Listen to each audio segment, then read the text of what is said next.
mbokk yi ak xarit yu ñuy teewlu ci iRadio ci ITV ak ci suñu page Facebook di iRadio Sénégal ñu ngi leen di nuyu bu baax di leen ziar te amaat mbégte ànd ak yéen ci xew-xewu jamono ñu leen ciy gunge du lundi au vendredi saa bu ne bu heure bi jotee ci iRadio di la première radiovision du Sénégal ITV seen télévision bi ngeen taamu suñu internet yi ànd ak ñun saa su ne. ci suñu page Facebook di iRadio Sénégal ñu ngi leen di nuyu bu baax également di leen ziar ci aljuma gi xew-xewu jamono miin ngeen ko aljuma bu jot doon nañ am mbégte doon ci ànd ak professeur Mbaye Thiam tey nag mu nekk nget comme ni mu leen ko annoncé woon altine bi ñu génn gàmmu gi nga xamante ni dinañu ko màggal ni ki ëllëg tax fi la nekk jamono ji ñu ko fay ziar bu baax a baax ak waa nget yëpp mais teewul xew-xewu jamono ñu ànd ak Ibou Fall maa ngi lay nuyu bu baax te am mbégte dalal la ci xew-xewu jamono. Mohamed maa ngi lay nuyu di nuyu say kilifa xam naa moom il faut ma wax ak ñoom tey parce que ay convocation 6 heures du matin moom loolu moom amul taalibe. déjà dama nekk ci sursis yow fi mu nekk di nuyu say auditeurs say internautes ak say téléspectateurs. alors décision bi ñu doon xaar wàcc na ni ki démb conseil constitutionnel. saa ji gannaaw ba ñu càmbaree recours bi nga xamante ni député yu bokk ci Yewwi Askan Wi déposé nañu ko ginnaaw bi assemblée nationale validé projet de loi bi bëttal élection yi reporté ko ba le 15 décembre bi ñu jëm conseil constitutionnel kase na mbir mi xamle ni daal loolee moom du jàll ndaxte dafa dëppoo ak li constitution wax. C'est la décision de sagesse, hein. C'est le bon sens tout court. Parce que quoi qu'on dise Macky Sall, son mandat expire le 2 avril. Le 2 avril. Waaw. Situation bi ñuy werante naan est-ce qu'il y a encore président qui n'est pas président, ça peut déboucher sur n'importe quoi. Et man depuis le début, j'ai dit la seule vraie décision bonne décision qu'il avait prise, c'est de ne pas se représenter et il ne lui restait plus qu'une sortie chevaleresque. Organiser des élections transparentes delloo caabi yi dem yoonam man xaw ma jekk-jekkal moo doon yàq bëtu golo xaw ma lan moo ko dugal ci ay reporter ay élections di wax yu kenn xamul. J'ai pas compris parce que ça n'avait aucun sens. Et comme je pense que la République a des ressorts, elle a même pour moi une main invisible qui permet de réguler un peu les choses quand ça semble dérailler. Il faut jamais désespérer de la République. Moo tax may naan xale yi soxla ñuy nekk de la chair à canon. Il faut user des voies de recours juridiques su ñu paree ci loolu te sottiwul ñu doog a seet leneen parce que une république une démocratie te donne toujours des solutions pacifistes. Donc au-delà ci décision bi nga xamante ni rendre na ko dinañu ko gën a yaatal ci waxtaan bi lii day wane ni on a toujours une république. Oui, ça moi j'en doute pas. J'en doute pas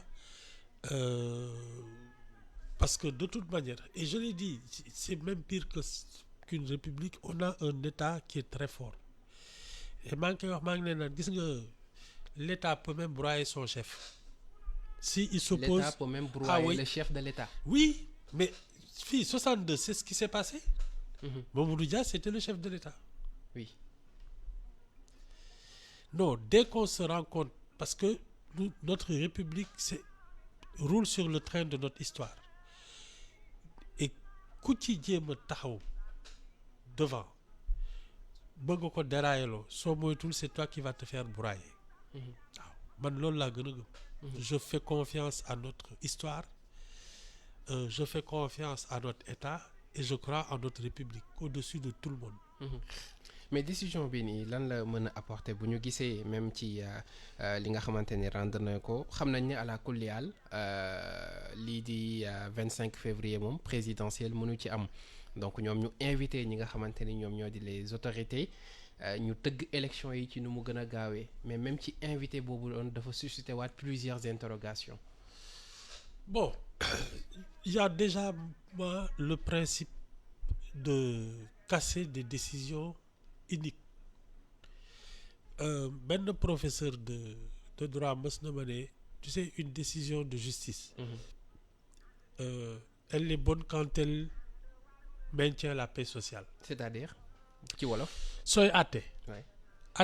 àtte yëpp jàmmu dëkk mooy kii yëpp mooy tawatam. bés boo toogee ba gis ne texte yi may nañ la lii nga sukkandiku ci pour jël benn ndogal bi tas réew mi te loolu moo dal ñoom Macky Sall ak yooyu parce que bi mu ne man je ne me représente pas même si j'ai le droit et cetera.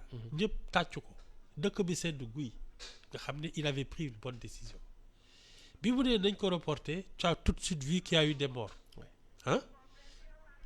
C'est aussi bête que ça. Et je pense que la décision du Conseil constitutionnel rétablit surtout la paix. Parce que yii ñuy naan ay PDS kii ak yooyu. démb lañ ko fi doon wax ak Boubs dañ ko mbubboo rek. Le PDS n'a pas. ruse la woon. Ah oui non c'est Benno Bokk Yaakaar qui voulait régler des problèmes internes ci ñoom seen biir mbubboo affaire Karim Wade li ñu wax dara taxawu ci.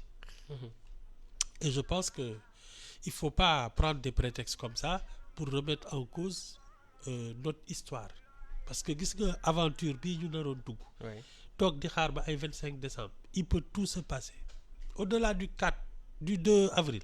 Il peut tout se passer si on n'a pas réglé cette question. mais fi ñu toll nii est-ce que génnagun nañ ci loolu parce que buñ ne invité nañ leen ñu tëgg élection yi donte mandat wu président ñëpp xam nañ ni. 2 avril moom dina jeex est-ce que ça veut dire que ni il a l'obligation d'organiser une élection fii ak avril bi ñu jëm. 2 tours kay. 2 tours. Ah oui parce que ça c'est ce qui aurait dû se passer on a perdu 10 jours mais 10 jours tu peux les rattraper. loolu moom non lii dëgg mooy 2 avril war nañ xam kan mooy le nouveau président de la République Macky Sall delloo ko caabi kër gi dem yoonam. waa ji toog installé prêter serment. mais dégg nañ même ci candidat yi nga xamante ni bokk nañu ñoom nee nañu noppiwuñu am na ci ku wax ni noppiwul pour dem élection parce que bu dee conseil constitutionnel bi ñu jiiñ ni dañ ko ger ñaar ci ay membre am moom moo génne décision bi il faut ñu leeral loolu ba pare est-ce que loolu itam mënuñu ko nangu. leen daal mën naa la ko wax. oui. pour man. Il faut d'abord éviter de discréditer une institution aussi vénérable. loolu benn affaire la. ñun bés bu ñu toogee. ne mënatuñu gëm suñuy magistrat wóolootuñu suñuy soldat wóolootuñu policier wóolootuñu gendarme parce que ñoom ñëpp dañu doy waar. Chacun va régler ses problèmes à sa manière. Donc il faut ça surtout pour quelqu'un qui veut présider aux destinées de notre pays. loolu moom ay waxi nit ku daanu ci saret la. léegi tam tu as 5 ans pour préparer une élection. Tu aurais dû démarrer kañ la woon campagne bi kañ la na woon commencé. campagne bi le 3 oui. disons le 4 ci minuit. le 4 à minuit. oui. yow le 4 à minuit pare woo ñu ñëw ba aujourd'hui on est le 16. nga ne pare ko. mais non moom ne woon na le 4 bi noppi woon na ngir dem campagne. mais soo paree le 4 kay non mais qui peut le plus peut le moins na bàyyi caaxaan moom. bi mu présenté candidature am. ba ñu jàllale ko xam nga neewul accusation am na. oui hein il a considéré que c'était une décision juste moo tax muy dem élection. léegi nag su dee parewul c'est que il n'était pas prêt le 4 si dee le 16 parewul. il n'était pas prêt le 4 qui nous raconte pas d'histoire. donte bëgg-bëggu est-ce que li ñuy jiiñ conseil constitutionnel am na amul amuñu intérêt leeral loolu Ibou Fall. dama ne la je n'en crois pas un mot. waaw yow qui soit amoon non. oui. S'il y avait un début de preuve. Ce serait dans la presse depuis longtemps. yoo xam nga ni xel la ni fii. quand les gens ont de vraies preuves ñoom du seen cër sax ñu génne ko parce que dañuy mel ni lu ci kii ils vont donner ça à la presse tu aurais vu tout de suite dans la duñ presse. toog di xaar ay commission Non, d'enquête non. parlementaire ak yooyu. Non, non, non. Hmm. C'est des histoires. Eh. Dañu may waay. bu ñu ko bëggee teg ci wàllu légal nag ni xëy na yoon am na fi et am nañu yaakaar ci suñu dëkk yi institution yi nu muy doxee. Man daal. Ouais. Parce que voix yi bëri woon na ñu taamu assemblée nationale. Au pire. Ouais. Au pire. Oui. La présomption d'innocence. Jusqu'à ce qu'il soit démontré qu'il y a eu corruption. Au pire, le Conseil constitutionnel doit en jouir. Man, personnellement, Oui. je n'en crois pas un mot. Ces gens-là, ils ont foiré leur candidature et ils veulent que la terre s'arrête de tourner. C'est tout. pare wuñu woon depuis Non. boobu di wut fu ñu langaamu ngir Voilà. loolu nga jàpp. C'est tout. mais accusation bi rey na de. waaye yow ñun chaque jour ñu ji ñu waay fii dañ lay tam dëmm sax gis nañu que lekk diw waaw waaw léegi nit ñi ñoo def loolu kay accusation guerre kay du dara ci ñoom donc jamono ji li nga xamante ni mooy dëgg bi nga jàpp ni loolu rek la ñu war a def c'est trouver yan moyen la ñu mën a def ba tëgg rapidement les élections. il faut que Macky Sall fasse sa passation de service le 2 avril. ak lu mënti xew. waaw. C'est ça la seule vérité à défendre. parewuma élection booy waxi lan yow qu'est-ce qu'on te demande comme candidat hein à part un projet d'avenir pour le Sénégal léegi nag est-ce que tu en as le talent c'est-à-dire que li ngay wax xaj na sa bopp est-ce que tu sais parler aux Sénégalais loolu tam beneen wax la ñaar yooyu lañ la laaj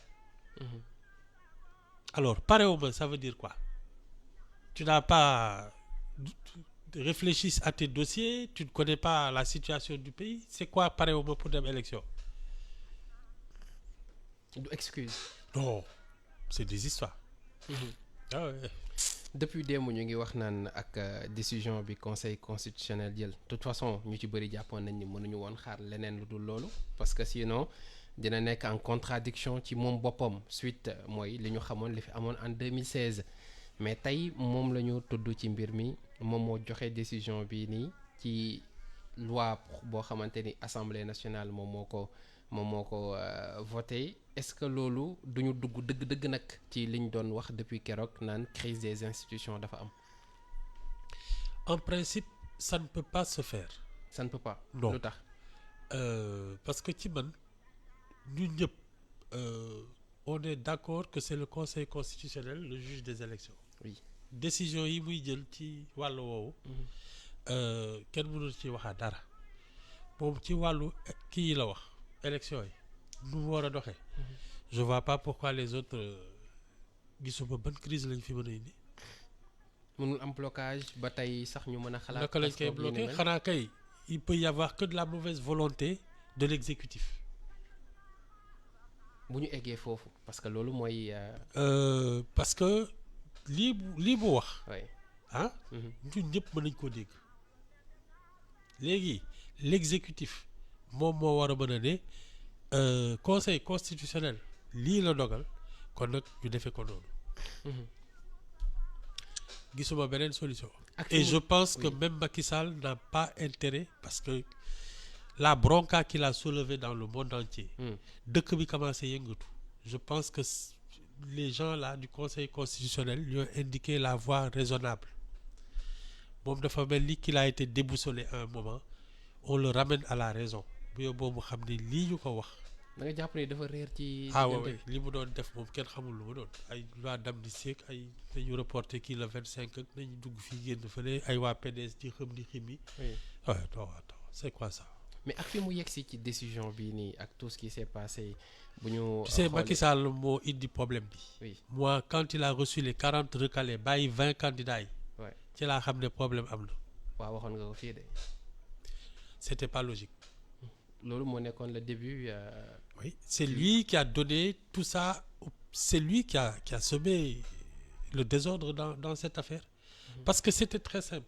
le Conseil constitutionnel a publié une liste. Voilà les candidats.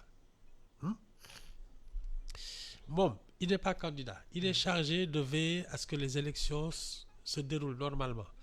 wool candidat yi dalal seen xel ñaan leen pour ñu dem aux élections en gentleman. ñi bokkul xaar ba 2029. Il n'arrive même pas à les recevoir.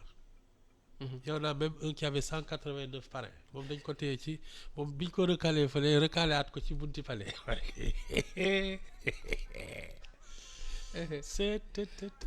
gis nañ ci bu nekk de. Non, tu sais, des gens qui ont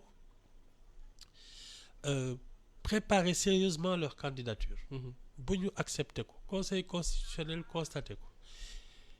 Parmi ces 20 là tu as le futur président de la République. doo wax ak ñoom wax ju dal seen xel. fexe ba élection yi dem ci njekk ak teraanga. ku ne tàggoo ci jàmm. Tu vas trouver des gens qui n'ont plus de légitimité à parler d'élection et tu leur donnes du pouvoir pour bloquer tout ça. Donc Macky Sall, je sais pas ce qui lui est passé par la tête. Da nga jàpp ni c'est indécent? Non, c'est surréaliste ça. C'est-à-dire ce n'est même pas rationnel.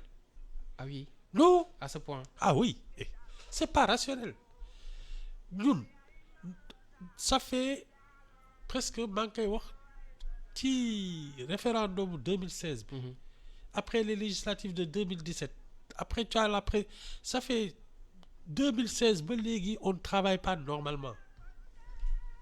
Sur place lañ def. Waaw. Tu as eu la Covid. Tu as eu les événements ay émeutes ak yooyu. Mais on en a marre de cette situation dañu bëgg a xam kan mooy toog comme ça ku ne xam fi ngay jublu. Ce n'est plus tenable. Les hommes d'affaires dégg naa dañ dem démb di joytu ci kii. Le patronat démb recevoir nañ leen wi. Premier ministre. Mais alors. li mu tu sais rien que le blocage là li mu yàq ci alalu jàmbur kenn xamul lu mu toll. Économiquement. Oui. ñu ngi souffrir. Mais bien sûr. Oui. Non, ouais. Moi je sais pas ce qui s'est passé mais yow c'était pas logique. yaa ngi gis Macky Sall depuis 2012 ba tey ñu gis ko ci démarche am est-ce que même avec cette décision là du Conseil constitutionnel yaakaar nga mu deltu ginnaaw ci bëgg-bëggam. Leen daal xam naa ko. Oui.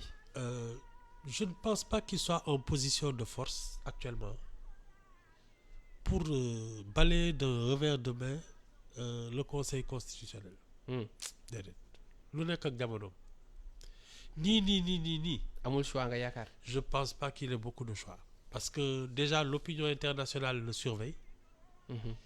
Le pays est en ébullition. On n'a pas les moyens d'affronter deux feux en même temps. Parce que tant que les bailleurs de fonds, l'étranger, l'opinion internationale te soutenaient, tu peux peut-être engager l'épreuve de force avec la situation intérieure. Mais pas les deux. À l'international et au truc. ñaari front rek yoo xamante ni mënu ko mener en même temps. Non. fooguma ko.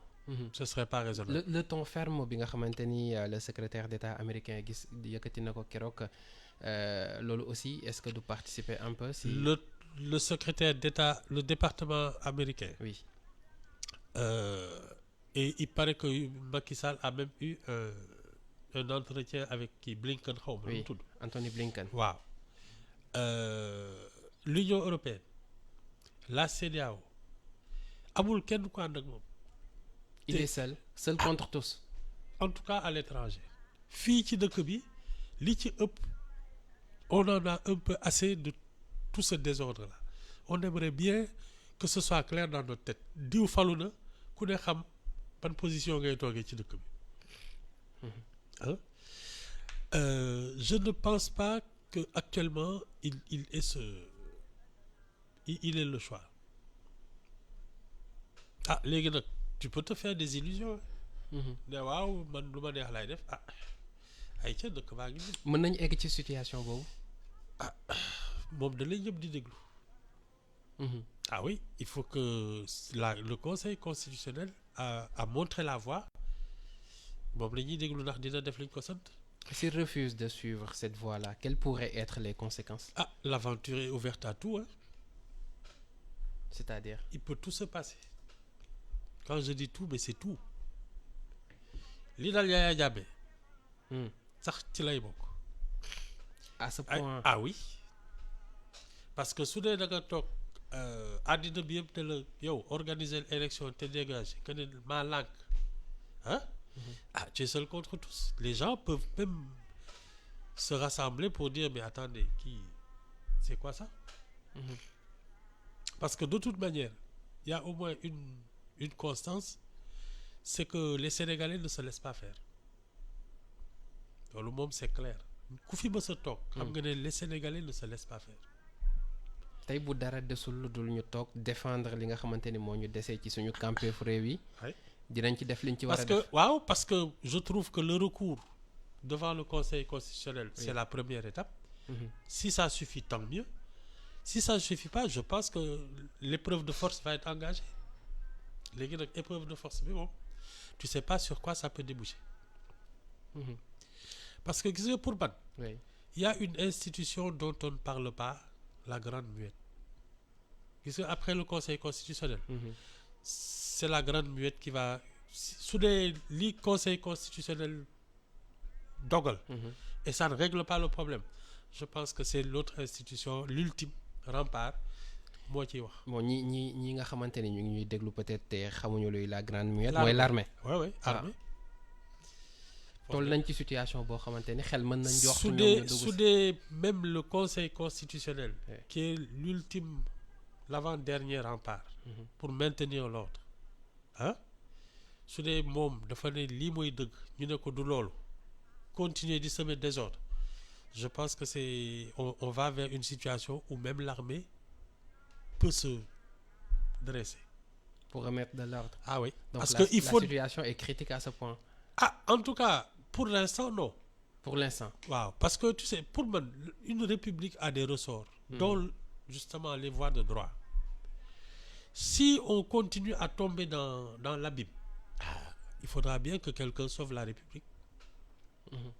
Loolu de laa fi gis. Mais je reste convaincu que c'est la décision la meilleure.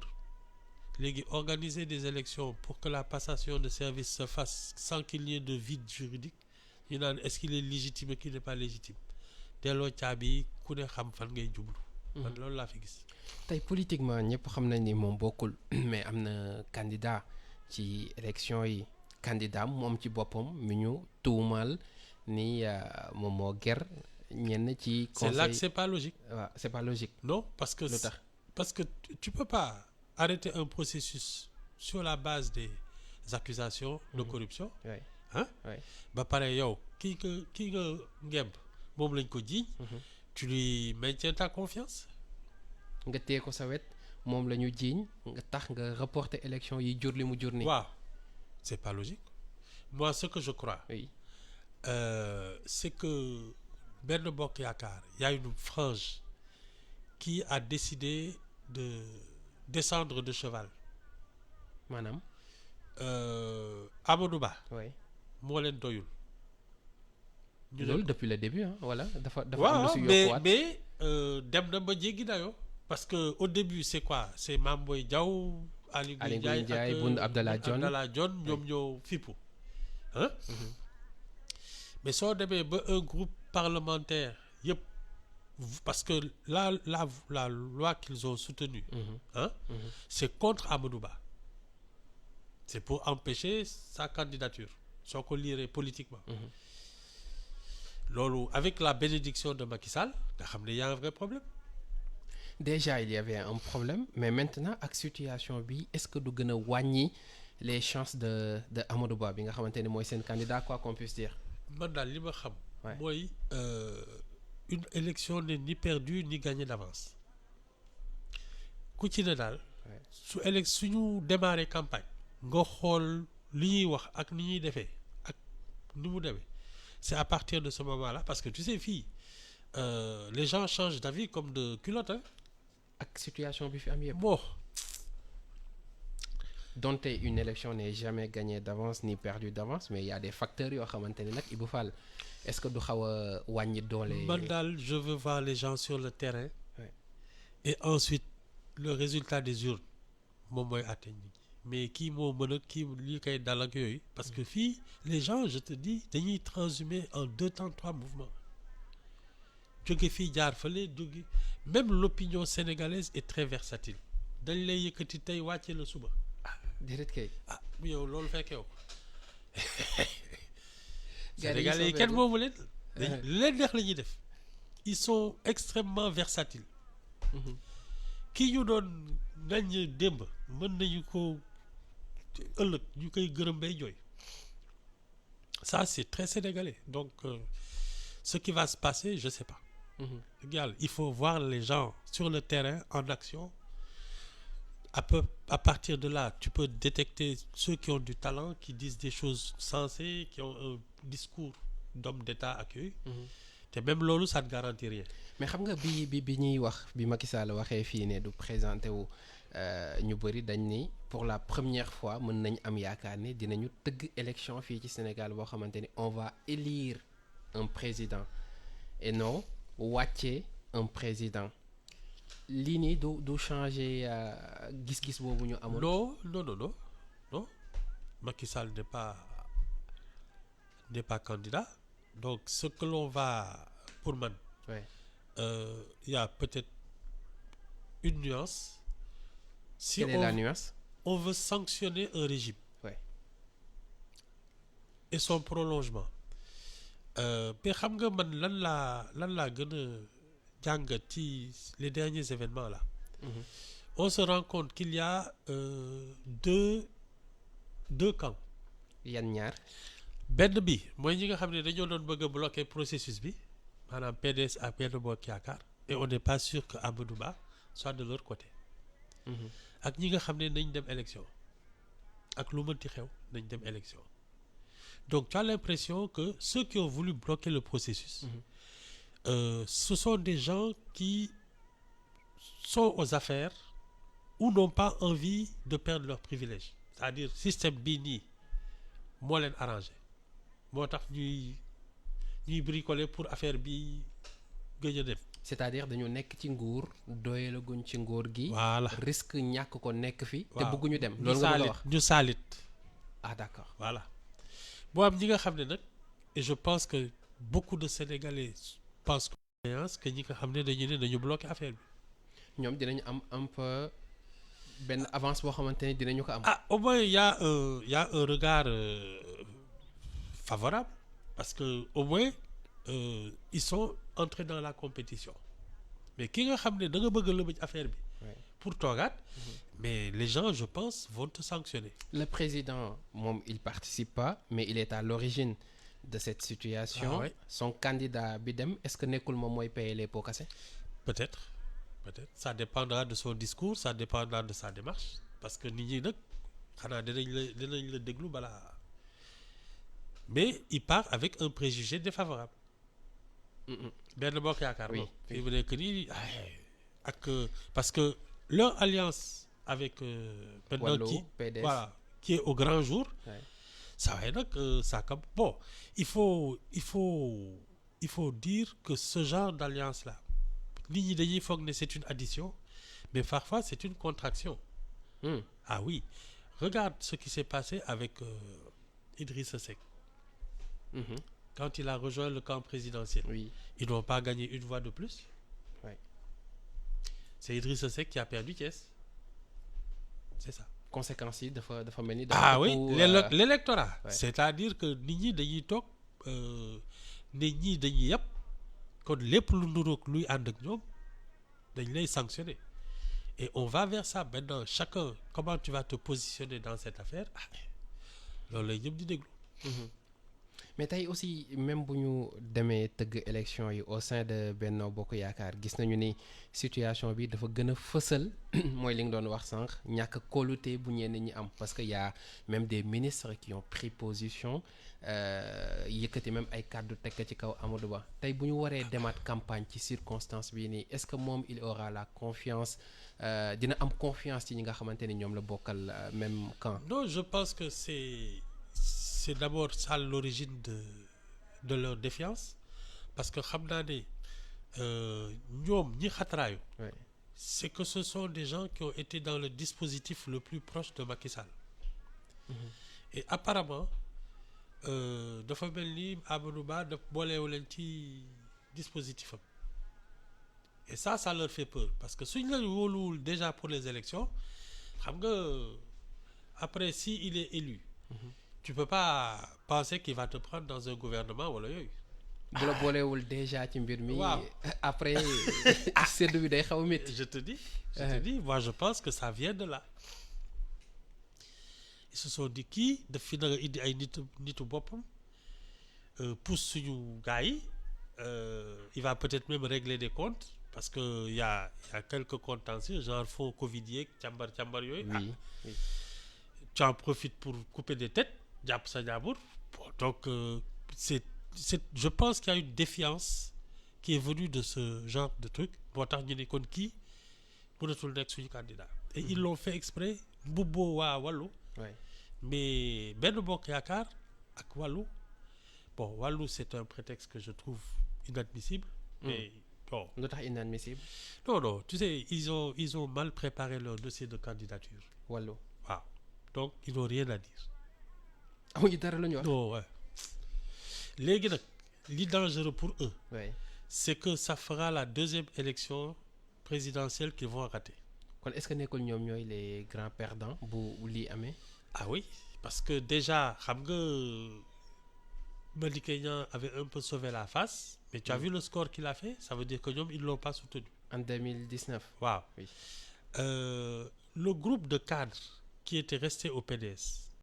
un peu favorable. ñi naan leen dem leen kii nu mu tudd. dialogue bi également. Voilà. Est-ce que loolu aussi du jur beneen situation. au sein même de l'opposition. mais de toute manière il est en train de se passer une sorte de repositionnement sur la scène publique.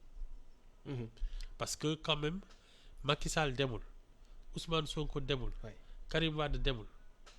Ça veut dire que les têtes de file des trois principaux groupes qui sont à l'Assemblée nationale demuñu ay second couteau ak yooyu ñoom ñooy dem. mais est-ce que Ousmane Sonko ëppul organisation que ñeneen ñaar ñu des parce que moom au moins. yeneen ñaar ñu des mooy ñan. muy Macky Sall ak Karim Wade bi nga tudd. oh toi aussi yow kii partem tas na il est en prison nga naan moom mooy ëpp organisation. mais il a un candidat il a des candidats et un désigné. dama ne la. oui su organisé woon. ce serait lui le candidat. et son parti existerait toujours. loolu moom non lii kay xanaa ñàkk a pexe la. ñàkk a pexe la d'abord ils sont plusieurs.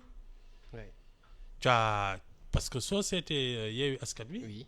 ils ont presque 6 candidats. loolu kay organisation amul kii kay sabar bu tas la. mais pour ñi nga xamante ni ñoom ñoo gën a jege Ousmane Sonko foofu laay waxee. xam nga lan mooy wax ji. ça et je pense que les militants les gens engagés en politique ak yooyu. c'est une minorité de l'électorat. minorité. waaw moi ce que j'appelle la majorité silencieuse. ça doit faire entre peut-être 70-80% de l'électorat mooy ñi nga xam ne milité wuñu fenn. ñoom ñoo ci ëpp toog. waaw noppi di xool ñoom voilà ñoom ñooy toog ñii seen xol la ñuy voter ñii seen xel la ñuy voter voilà ñooñu c'est eux qui vont décider et comme je te dis on est extrêmement versatile mënoo wax kan moo ci kan la ñuy àndal. non sénégalais moom seetaan ko rek bàyyi ko ba élection yi passé nga xam ni ñu ngi doog a voter. il faut pas man de je prendrai pas le risque de dire que diw moo fi mën. élection kon yi nga xamante ni moo ëpp incertitude peut-être. ah ñu tëggagul ci suñu histoire bii la. ah oui je crois oui parce que aucune des têtes d'affiche ne va à l'élection. tu as 3 groupes Benno Bokk Yaakaar Macky Sall mooy seen chef. oui tu as Yewwi Askan Wi Ousmane Sonko mooy seen chef. tu as Wallu Karim Wade mooy seen chef. ça veut dire que les têtes de file ne participent pas. Maintenant tu as que des seconds couteaux mais léegi. sànq dafa am point bu am solo boo doon wax nga ni surtout PDS ñoom boo xool ñoo ci gën a méttile parce que raté nañu 2 élections lu bëri ci ñoom ñi nga xamante ni ñoo fa nekkoon dem nañ ak cette situation li des ci navire bi boo saa gënul dinañu quitter. Ah ouais. mënuñu signer seen mort politique. Ah, en tout cas jusqu'à la prochaine législative, mais s'il y a plus d'intérêt, parce que ñoom ce qui les aurait intéressé c'est d'exercer le pouvoir. loolu mooy seen bëgg-bëgg loolu moo naroon la ñu yàgg di dundalaat xeex depuis voilà bi ñu jógee moo si naroon tax ba ñi demoon sax mën a dellu si wala mu am ñu bees mooy la fameuse génération du concret là. Karim Wade am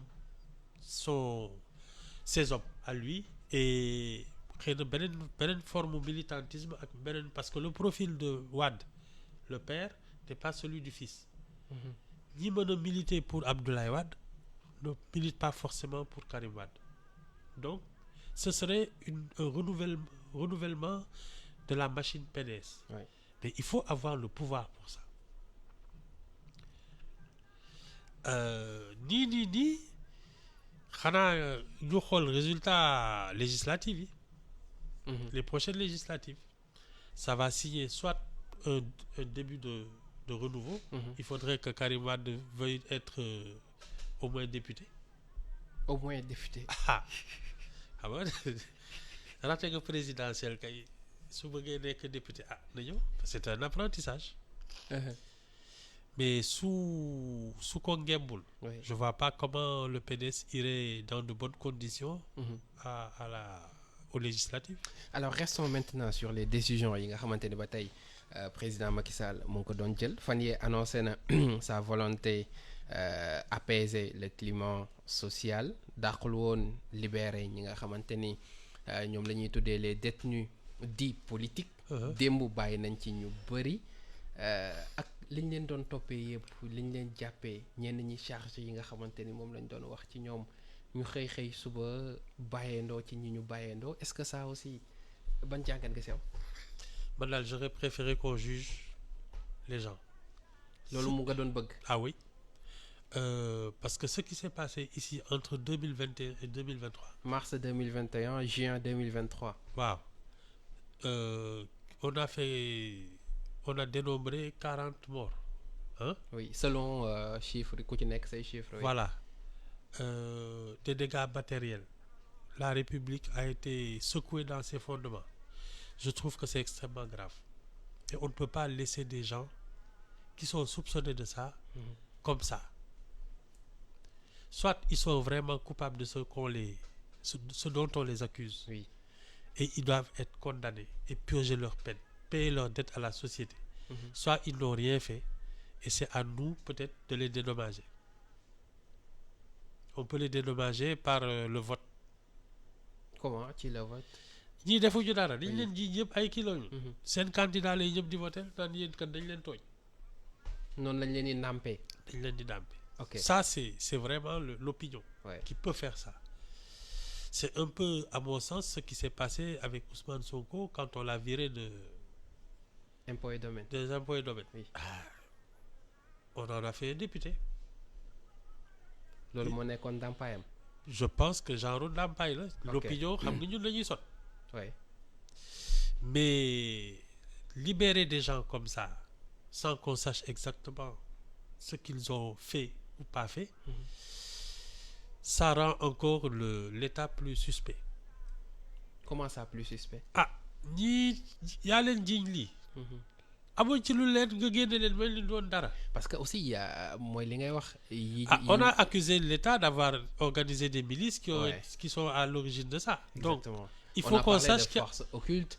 On a parlé il faut qu'on sache qui a fait il faut qu'on sache qui a fait quoi parce que moi je ne pense pas qu'il y ait des détenus politiques wax jooju laay bañ sax. C'est du droit commun. Non mais si da nga saccager ay kii rey ay nit ak yooyu mais c'est pas de la politique. C'est du droit commun. même bu dee ci action politique nga ko defee. dama ne la. Oui. Action politique xam nga lan la. Ouais. dem élection ak wax ak nit ñi xuloo xeex saagante. délit la. ak sa crime rey. ak ci loo ko mënti defee. Ah oui. C'est comme quand on te dit des délits de presse, il y en a pas. Tu peux commettre un délit par voie de presse. Tu peux commettre un délit dans une situation politique. Mais un délit et un crime, c'est ça. Il n'y a pas de détenu politique. Ay wax la rek. Maintenant, qui a fait quoi? On aurait bien aimé savoir ça. mais bon liberté provisoire lañ leen may. Ah xaw ma lu ñu leen may de. oui liberté provisoire. Ah enfin waaw c'est possible. Ah, comme man daal saa yi. oui. On est dans une situation de vacance du pouvoir. Les décisions qu'on prend là, j'ai l'impression que ça n'a même plus de colonne vertébrale, ah oui. ni de logique. Oui. Tout ce qui s'est passé depuis kii nga xëy bés naan da ngay amnistie ay nit di génne fii di dugal fii alors qu'il s'est passé des choses très graves. Non, je pense que Macky Sall daal. est-ce que du benn claque boo xamante ni. Il a été waajur déboussolé. ñi ñàkk seen doom yi si mbir boobu. En noonu plus.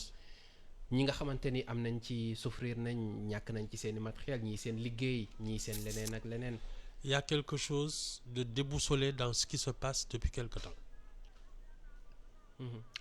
Parce que pour man, jusqu'à la dernière minute, Macky Sall devait faire respecter les institutions et la République. Il n'y a pas de temps de pause. Une République, on lui doit du respect. Moom, il est chargé de ça. Ba bu muy delloo caabi yi, tout le monde devrait marcher droit. Mais depuis quelque temps, l'affaire part dans tous les sens. Un pas en arrière, deux en avant, qui vit... Non. Vivement que daal lii jeex. Vraiment nañu fal et ki loolu ñuy li fal. koy jeexal mooy tëgg élection Oui, yi. oui. ñu fal instant ki bi ñuy nag fal. moom la ñëpp di déglu. Ah ñu koy déglu de. ñëpp a ngi farankulaay ba xam. J'espère qu'il va arrêter la période d'incertitude. ñu dem ci élection ñu xam ne wax ji jeex na dañu jàll ci leneen. mais élection yi moom ala kulli à rapporté nañ ko. ay waay soleil waay du ma ñëw c'est d'accord. mais non c'est reporté vrai. waaw su doon c'était le 25. waaw su dee même le 26 xam nga report la. am dara lu la jaaxal ci kii bi. C'est le jugement de Salomon, c'est-à-dire yow Macky Sall n'a pas raison mais il n'a pas tort. Il fallait trouver ça de yow une soleil bi. oui. Il faut ñu denc ko précieusement dans les archives. xew-xew jamono la woon. àndoon ci ak Ibou Fall toujours un plaisir di seq ak moom waxtaan bi. sant la bu baax a baax gërëm la tey moom comme que dama nekk ci sursis du ma si teg. waaw de toute façon je me demande ndax kii téléphoné day doy est-ce que du ma sol sama daal dem ba kokki. waaw wax ak say kilifa. en tout cas mais merci beaucoup si disponibilité bi. non c'est partagé et puis c'est toujours un plaisir hein, tout le plaisir est pour moi. jaajëfal leen mbokk yi ci ànd bi fii la ñuy yamandi ci xew-xewu jamono moo nekkoon suñu dernier numéro bu semaine bi exceptionnellement ñu àndoon ci tey ci aljuma gi ak Ibou Fall professeur Mbaye Thiam ziaraat ko bu baax jamono ji dafa nekk ngett ci gàmm bi nga xamante ni dinañu ko amal ni ki ëllëg di ngeen am bu fukki waxtu jotee jukkib xibaar yi ci iRadio buñ ca noppee daañu ànd ak Mam As ci jotaayu diine bi man ma jox leen rendez-vous à midi pour le midi keng sant leen bu baax gërëm leen ñaanal leen une très bonne journée jaajëfal El Hadj Birane Cissé moo féete woon ci xarala gi. Transfert d'argent bi di Kpay transfert d'argent